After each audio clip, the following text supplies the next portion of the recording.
Saturday night ಡಿನ್ನರ್ಗೋಸ್ಕರ ಅಂತ ಸಾಫ್ಟಾಗಿರುವಂಥ ಚಪಾತಿನ ಮಾಡಿ ಅದಕ್ಕೆ ಕಾಂಬಿನೇಷನ್ ಆಗಿ ದಹಿ ಬೆಂಡಿನ ಮಾಡಿದ್ದೆ. ಡಿನ್ನರ್ ಎಲ್ಲ ಮುಗಿಸ್ಕೊಂಡು ಎಷ್ಟೇ ಕಷ್ಟ ಆಗಲಿ, ಅದು ಎಷ್ಟೇ ಲೇಟ್ ಆಗಲಿ, ಅಡುಗೆ ಮನೆಯನ್ನೆಲ್ಲ ನೀಟಾಗಿ ಕ್ಲೀನ್ ಮಾಡಿಟ್ಟೆ ನಾನು ಮಲ್ಕೊಳ್ಳೋದು. ಯಾವತ್ತೂ ಕೂಡ ಬೆಳಿಗ್ಗೆ ವಾಶ್ ಮಾಡ್ಕೊಳ್ಳೋಣ ಪಾತ್ರೆಗಳನ್ನ, ಇಲ್ಲಾಂದರೆ ಸ್ಟವ್ ಬೆಳಿಗ್ಗೆ ಕ್ಲೀನ್ ಮಾಡ್ಕೊಳ್ಳೋಣ ಅಂತ ಯಾವತ್ತೂ ಇಡೋದಿಲ್ಲ. ಎಷ್ಟೇ ಲೇಟ್ ಆದ್ರೂ ಕೂಡ ಕ್ಲೀನ್ ಮಾಡೇ ಎತ್ತಿಡೋದು. ಹಾಗೆಯೇ ನಾಳೆ ಇಡ್ಲಿ ಮಾಡೋಣ ಅಂತ ಇಡ್ಲಿ ಹಿಟ್ಟನ್ನು ಕೂಡ ರುಬ್ಕೋತಾ ಇದ್ದೀನಿ. ನಾಳೆ ಸಂಡೇ ಆಗಿರೋದ್ರಿಂದ ಲೇಟಾಗೇ ಎದ್ದೇಳೋದು, ಹಾಗಾಗಿ ಲೇಟಾಗೇ ನೆನೆಸಿಟ್ಟಿದ್ದೆ, ಹಾಗೆ ಲೇಟಾಗೇ ರುಬ್ತಾ ಇದ್ದೀನಿ.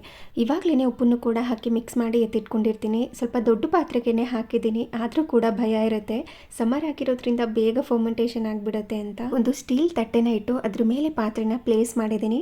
ಹಾಗೆ ಸ್ವಲ್ಪ ಯೋಗರ್ಟ್ ತಿಂದು ಅದಾದ ನಂತರ ಒಂದು ಗ್ಲಾಸ್ ಬಾಕ್ಸ್ನ ತೊಗೊಂಡಿದ್ದೆ, ಅದು ಕೂಡ ಬಂದಿತ್ತು. ನನಗಿದ್ರ ಕ್ವಾಲಿಟಿ ತುಂಬ ಇಷ್ಟ ಆಗಿತ್ತು. ಆಲ್ರೆಡಿ ಬ್ರ್ಯಾಂಡ್ ಮೊದಲೇ ತೊಗೊಂಡಿದ್ದೆ, ಹಾಗಾಗಿ ಇನ್ನೊಂದು ತೊಗೊಂಡಿದ್ದೀನಿ. ಇದ್ರ ಲಿಂಕ್ ಏನಾದರೂ ಬೇಕು ಅಂತಂದರೆ ಲಿಂಕ್ ಅಂತ ಕಮೆಂಟ್ ಮಾಡಿ.